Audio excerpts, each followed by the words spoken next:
Oh, welcome back.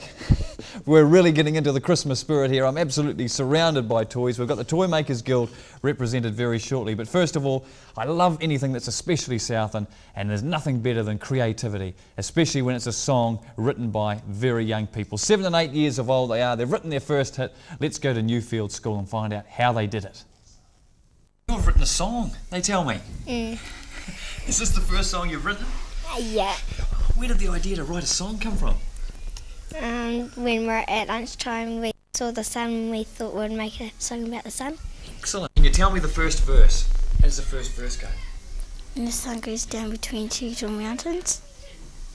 When the sun goes down between two Mountains. Oh, right. There's a bit more to that. But Yeah, carry on. I forgot it. Have you forgotten it? When the sun goes down between two mountains. Day has entered. Day has entered, isn't it? Yeah, and evening has begun. And what happens then? When evening has begun. What was the next thing you were writing Look about? at orange clouds. Oh, the orange clouds of the sunset. What are your favourite clouds?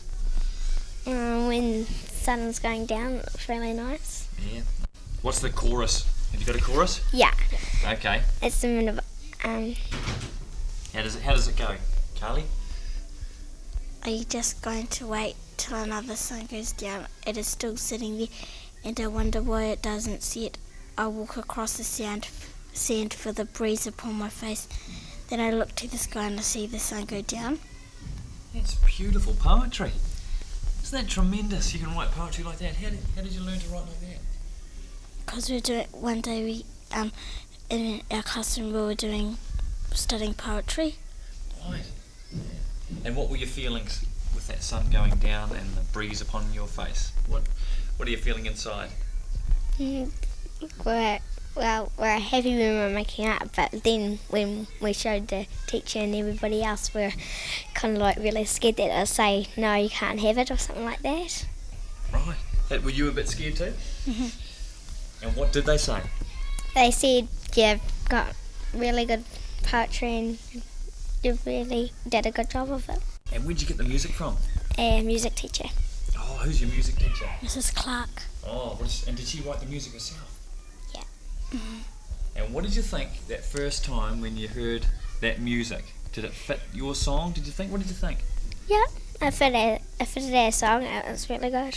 And what about when your classmates first heard your song? What were you thinking then? Quite scared that they're going to do something. Like what? And they say I was stupid or wasn't good enough. Right. And what did they say? Oh, they said it was really good, but they kind of spread it everywhere in one day. So everyone in the school knew? Yeah. And were you proud? Yeah. What about Mum and Dad? They didn't believe that we made it up by ourselves. They thought we got the music off somebody else. They thought we got the words and everything. We didn't make it up. And I bet they were proud when they found out it was really you. What did they say? They don't. They still don't believe us. Is that right? Yeah. Your Mum and Dad too? When they found out that I was going on Mercury TV, Mum rang up about 3 people. Oh, right. Hey, can you tell me that first verse again? And how it goes, so I might be able to join in. When the sun goes down between two tall mountains, day has ended and evening has begun. You look at orange clouds, which makes you really special. Then you see the sun go down. What are you going to do now? When the sun goes down between two tall mountains, day has ended and evening has begun. You look at orange clouds, which makes you really special, and you see the sun go down. What are you going to do now? Weren't they good? Young Carley and Makala Harris churning out their first biggest hit, we hope anyway, When the Sun Goes Down. Really enjoyed that. Well, today we're right in the middle of all the toys and been having a ball here. We have Major Gerald Thorner from the Salvation Army along to be the recipient of all these toys for underprivileged children. And before we get on to that though, Gerald, we have to mention the unfortunate circumstances of last night and commiserations on the burglary. Yes, thank you. Yes, it was a shock to arrive at the centre in the early hours of the morning to find that we had been burgled. Our freezer had been burgled, and you've lost the mince pies for Christmas. Mince pies. So if anyone out there has some mince pies, you'd be quite happy All to take them. donations gratefully received. Well, I don't know if this is any sort of consolation for you, but remember we went uptown and we did the Cairns Food Festival, Yes. and we knocked on businesses and they gave us stuff. That's right. I dragged you into the Movie Land 5 there Yes, and presented you did. it. Well, actually, Carter's Clothing have come up with there too. They got sick of waiting for me to come and pick them up, so Right.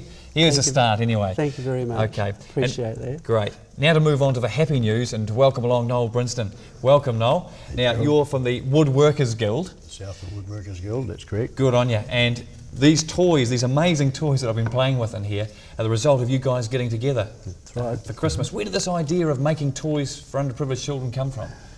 Virtually started at a committee meeting of our club, and we decided this would be a good project to become involved in. And this year, how many have they produced for us? 501 as I understand. 501. That's right. Let's, Great stuff. great stuff, Noel. Now let's take, for instance, this iron, which I had a bit of fun with before. Now, how did that start off in your hands? Righto, well, I go along to Craig Pine Timber Company, who are our biggest sponsor. They supply all the timber for these toys, and I'm talking something like 2 to 3 cubic metres of timber, a great big trail load of timber. And we start out on a Saturday morning around about a month ago with our committee, have a day at my workshop, and we cut up all the timber, decide what we're going to make up, cut it all into sections ready for the toys. From that point on, our committee members, they more or less adopt a toy. Like one guy might take that, he'll say, I'll make all these trucks. So he takes those home, and we make 110 of those.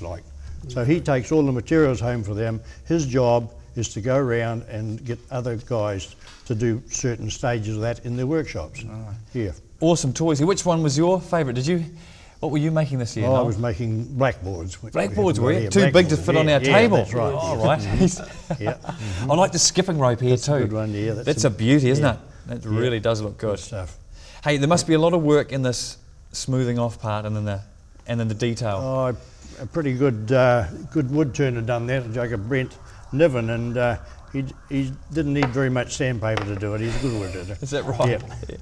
It almost sounds like something from the medieval or the Middle Ages, this guild thing of woodworkers. How long have you been going? Well, we've been going 10, this is our 10th year now. We've been going 10 years here. We have 100 members. 100 Yep. members. Yep. Wonderful. Do you have to be professionals or? No.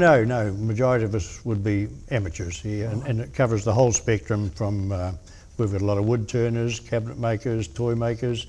As long as you've got a love of wood, really, that's it. That's the criteria. I can see that there's been a lot of love going into these things sure. here. Now, it must have been a big event, Gerald, when they presented all these 501 toys. Yes, it was very special. It was a very pleasant evening last Saturday evening. Yeah. How do you decide who the toys go to? The toys are deposited into the Invercargill Christmas toy bank, and from there the various social service agencies, which are agencies generally affiliated to the food bank, they're the same type of agencies. There are one or two other agencies too, but any social service agency in Invercargill can access the toy bank, providing they just give us a name and address so that there's no duplication. We'll be happy for the orders to be made up. 501, that seems like a lot of underprivileged families around Southend. We'll find homes for them all. It's not a problem. No. That's a shame, isn't it, in many ways. Noel, have you ever seen any of your toys afterwards, after they've gone out, and known that was a toy that went to someone? Not really, no, I haven't, no. You don't get to see that moment No, on the kid's no, face, do you? no, No. So the top moment for you guys was really at the presentation, was it? I think so, yeah, sure, yeah. Well, it's a pretty happy time.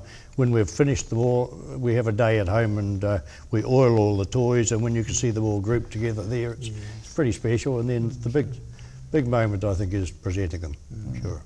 It's really like a slice of Christmas, isn't it? Because you think of Santa's elves, don't you? Yes. Doing all that work and creating those toys, and here it is really happening in Southend, Yes, and it is. it's been taken up nationwide. That's correct, yes. Yep. The South Woodworkers Guild, we've designated the last Saturday in November as Pinocchio Day. That is our day, and on that day there's quite a deal of woodworking clubs throughout New Zealand who are copying our example. Noel, thank you very much, and Major Gerald Thorning, thank you very much for coming along today. And Southend setting off the big trend. It's Pinocchio Day throughout New Zealand, thanks to the Southend Woodworkers Guild, who set up that great initiative. Coming up shortly, we've got plenty to give away. Tickets to the A&P show coming up next, and also cookbooks, Michael Brown's books. We're really in a generous mood, aren't we? And coming up shortly to that last day at school for James Hargis. Don't go away. See you soon.